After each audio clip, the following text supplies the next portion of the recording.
আমন্ত্রণ জানাচ্ছি প্রিয় মানচিত্র নিয়মিত আয়োজন কথোপকথনে। বন্ধুরা প্রীতি, সালাম এবং শুভেচ্ছা নেবেন। আসন্ন 12ই ফেব্রুয়ারিতে যে প্রহসনমূলক একটি নির্বাচন অনুষ্ঠিত হতে যাচ্ছে, বাংলাদেশ আওয়ামী লীগ তা বর্জনের জন্য আপামর ভোটারদের প্রতি আহ্বান জানিয়েছে।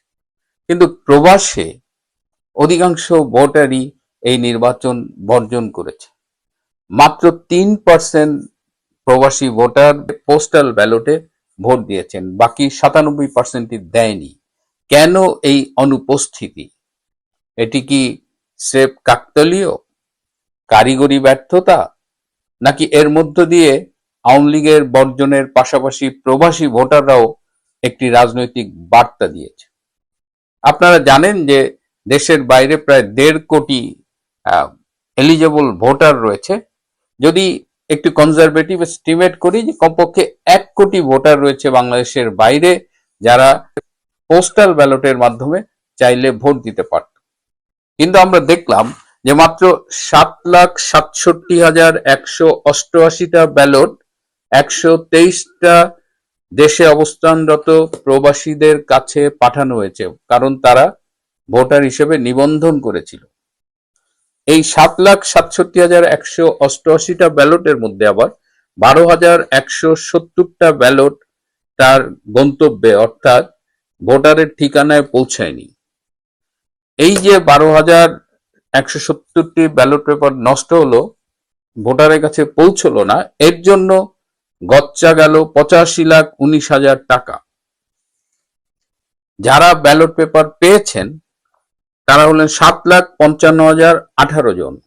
তার মধ্যে 5,01,862টি ব্যালট পেপার বাংলাদেশে পাঠানো হয়েছে। তার মানে এখানেও প্রায় 1/3 ভোট দেয়নি যারা রেজিস্ট্রেশন করেছে। তো সব মিলিয়ে দেখা গেছে মাত্র 3 থেকে 5% ভোটার এই পোস্টাল ব্যালটের মাধ্যমে ভোট দিয়েছেন। বাকি 95 থেকে 97% এলিজেবল ভোটার ভোট দেয়নি। কেন দেয়নি? আমি কয়েকজনের সাথে কথা বলার চেষ্টা করেছি।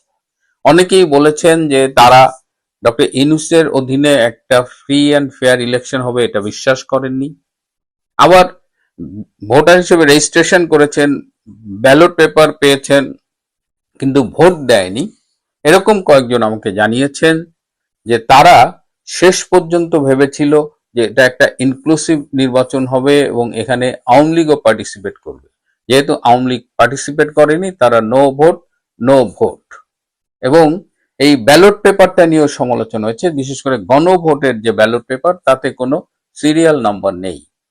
এমনি সাধারণত সংসদ সদস্যদের জন্য যে ব্যালট পেপার তাতে সিরিয়াল নাম্বার আছে, কিন্তু গণভোটে সিরিয়াল নাম্বার রাখা হয়নি, কারণ এই গণভোট নিয়ে ব্যাপক কারচুপির আশঙ্কা করা হচ্ছে। জিয়া এরশাদের আমলে আমরা গণভোট দেখেছি, ইউনূসের আমলেও আমরা সেরকমই একটা গণভোট দেখব। এবং আমি আপনাদের আগাম বলে দিচ্ছি যে কমপক্ষে 70% ভোট পাবে হ্যাঁ। আপনার তো যে কেউ ব্যালট পেপার ছেপে, এই গণভোটের ব্যালট পেপার ছেপে ভোট দিয়ে দিতে পারে, হ্যাঁ না দিয়ে দিতে পারে, কোনো প্রমাণ নাই যে এটা নকল না আসল। এই যে এত এত এত প্রবাসী ভোটাররা যে ভোট দিলেন না, সেটি নিয়ে কিন্তু ইতিমধ্যেই সমালোচনা শুরু হয়ে গেছে। অনেকেই আমাকে বলেছেন যে ভাই নির্বাচন তো হয়েই যাবে, আওয়ামী লীগ কি করলো?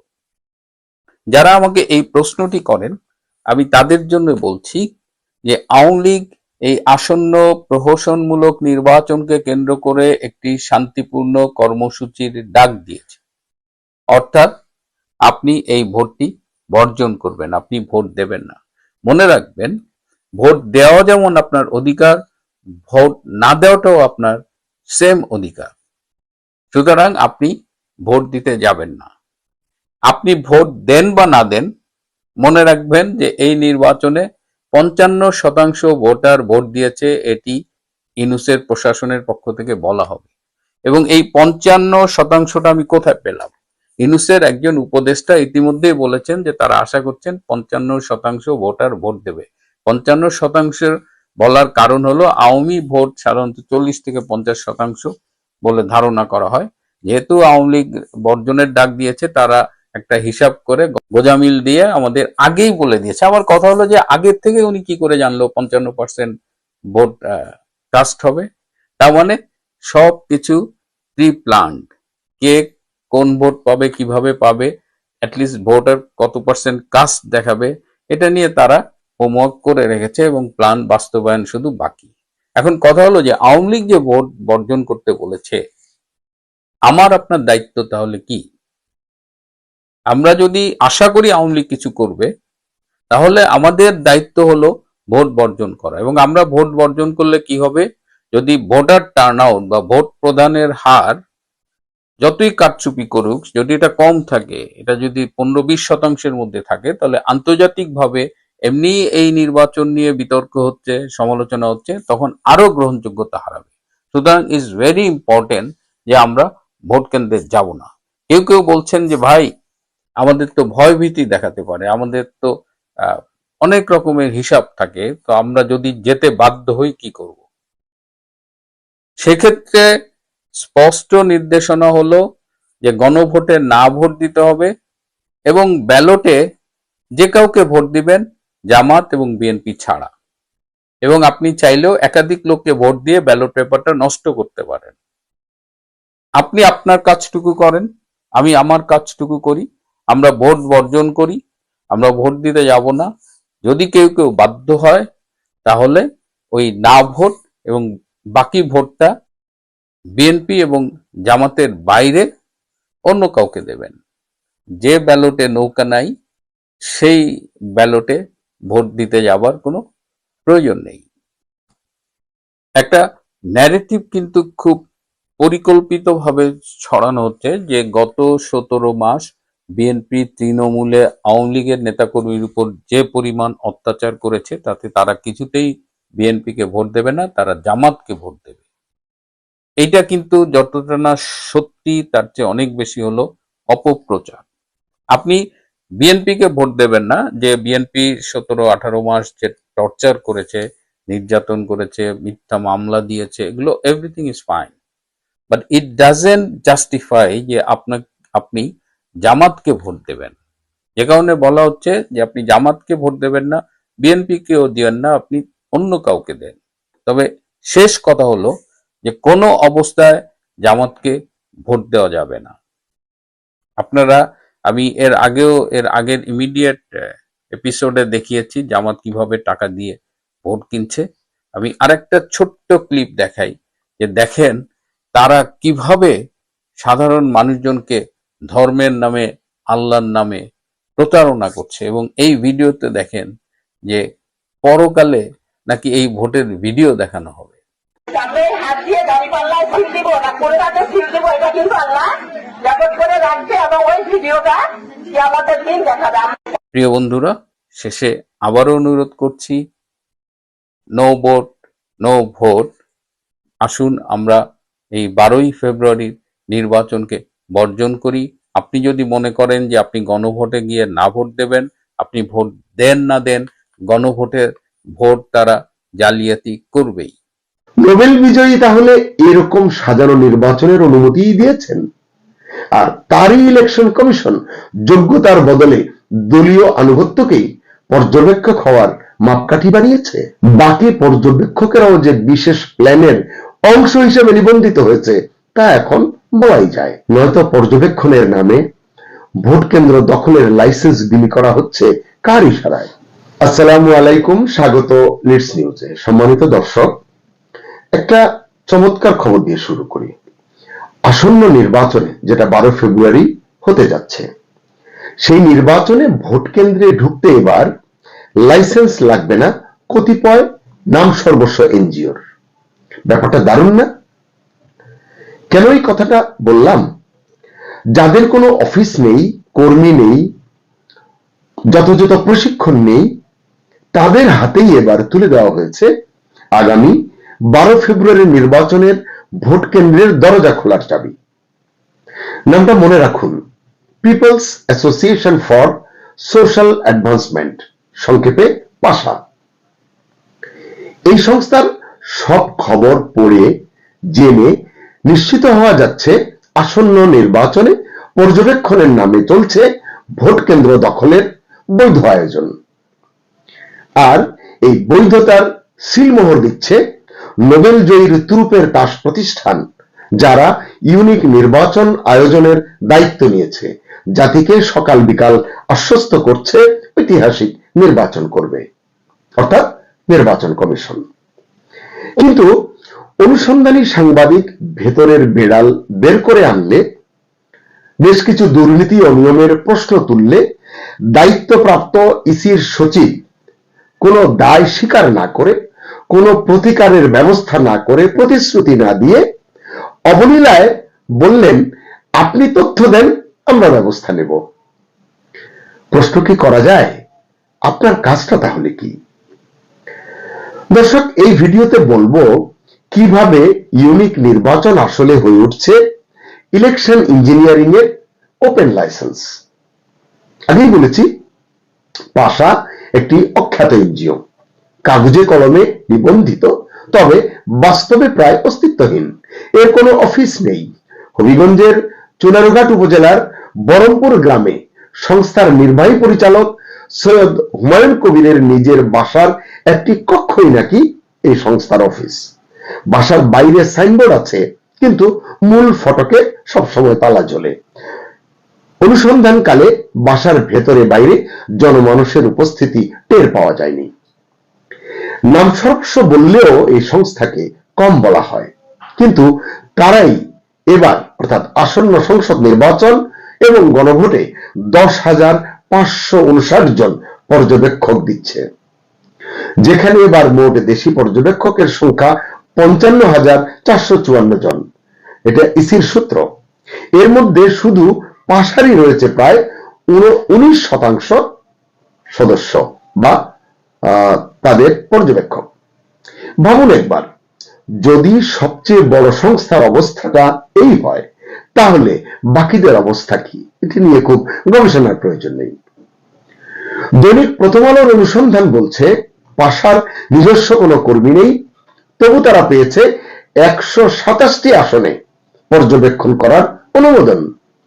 কিভাবে? এর উত্তর আরো ভয়ঙ্কর। পাশা নিজেরা পর্যবেক্ষক না পাঠিয়ে অন্য এনজিওকে সহযোগী হিসেবে নাকি নিয়োগ দিচ্ছে, অর্থাৎ লাইসেন্স আছে, দায়িত্ব নেই, ঝুঁকি নেই, কিন্তু সুযোগ অবারিত, অসীম। এটাই কি নির্বাচন পর্যবেক্ষণ, নাকি ভোট কেন্দ্রে ঢোকার ব্যবসা? আরেকটু পেছনে যাই। বর্তমান নির্বাচন কমিশন গত 7 নভেম্বর প্রথম ধাপে 66টি দেশি সংস্থাকে নিবন্ধন দেয়। এটি নিয়েও বেশ আলোচনা হয়েছে, আমরা একটি কন্টেন্ট করেছি। সেই তালিকায় আজকের আলোচিত সংস্থা পাশা নাম ছিল না। এরপর গত 8 ডিসেম্বর হঠাৎ পাশা সহ আরো 15টি সংস্থা যুক্ত করে মোট 81টি সংস্থার তালিকা প্রকাশ করে নির্বাচন কমিশন।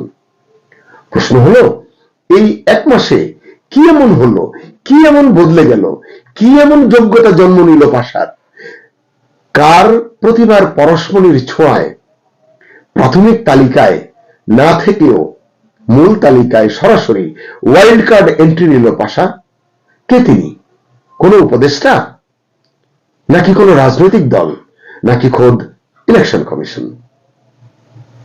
কোন জাদুমন্ত্র বলে পাশা নিবন্ধিত হবার যোগ্যতা অর্জন করলো? এটি মানুষ জানতে চায়।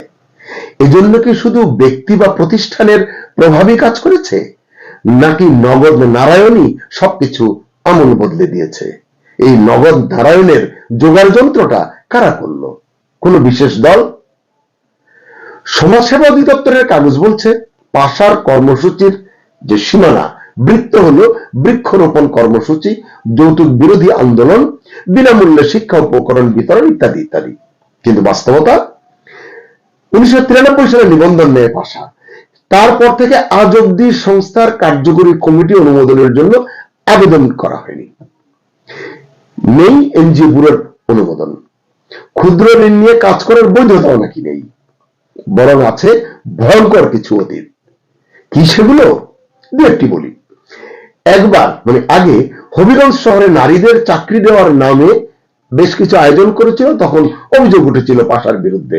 এক পর্যায়ে এলাকাবাসীর প্রতিবাদের মুখে এলাকা ছাড়তে হয় পাশাকে।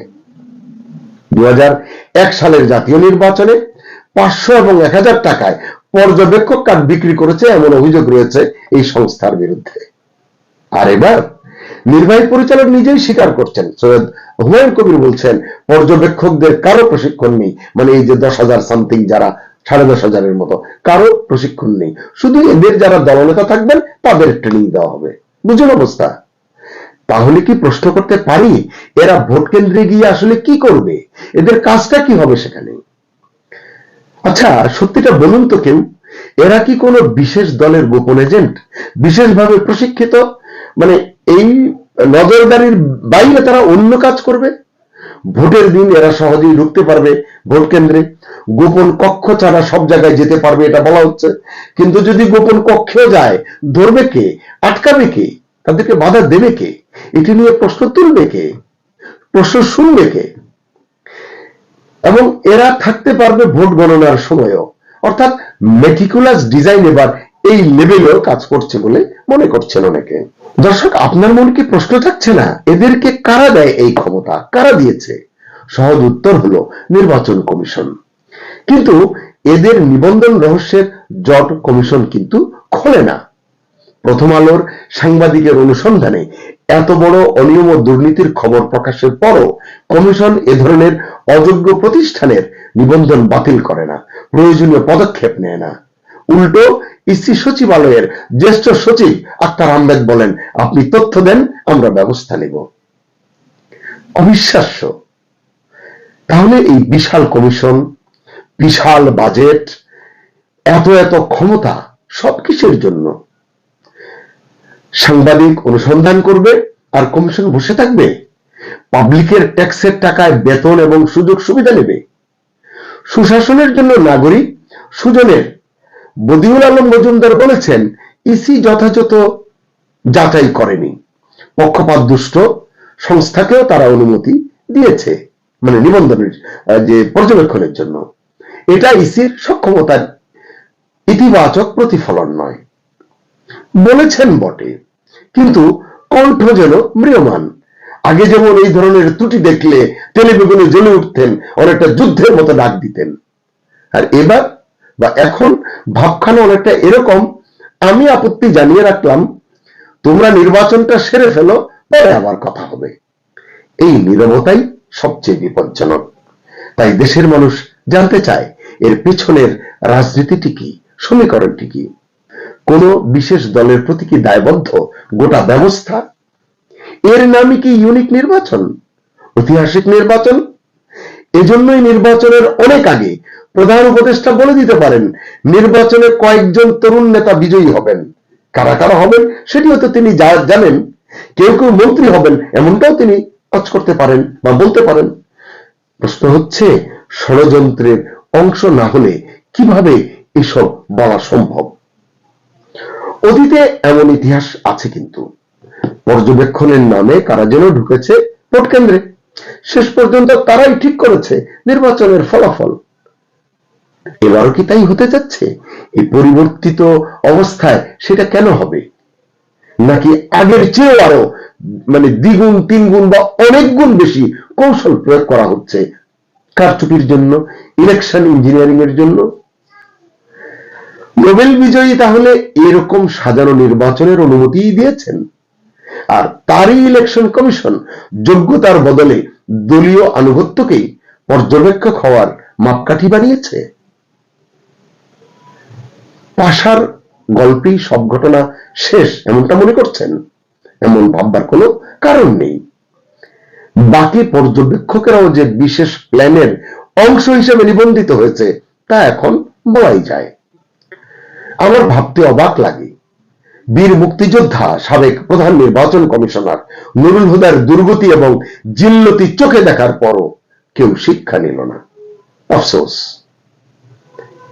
এরকম একটি বা দুটি বা অসংখ্য ঘটনা যে নির্বাচনের বিশ্বাসযোগ্যতার গল্পকে ম্লান করে দিচ্ছে তা কি কেউ বিবেচনায় নিচ্ছে? নয়তো পর্যবেক্ষণের নামে ভোট কেন্দ্র দখলের লাইসেন্স বিলি করা হচ্ছে কার ইশারায়? এটা যে নির্বাচন নয়, সুকৌশলে ইলেকশন ইঞ্জিনিয়ারিং হতে চলেছে। কেন এটা সরকার প্রধান থেকে শুরু করে দায়িত্বপ্রাপ্তরা বুঝতে পারছেন না, নাকি বুঝতে চাইছেন না? তবু বলবো এখনো সময় আছে, লাগাম টানুন। অন্যথায় এই ইউনিক নির্বাচন সত্যিই হয়তো ইতিহাস হয়ে যাবে, তবে তা রাষ্ট্রীয় প্রহসন হিসেবে। ভাবুন, প্রশ্ন তুলুন।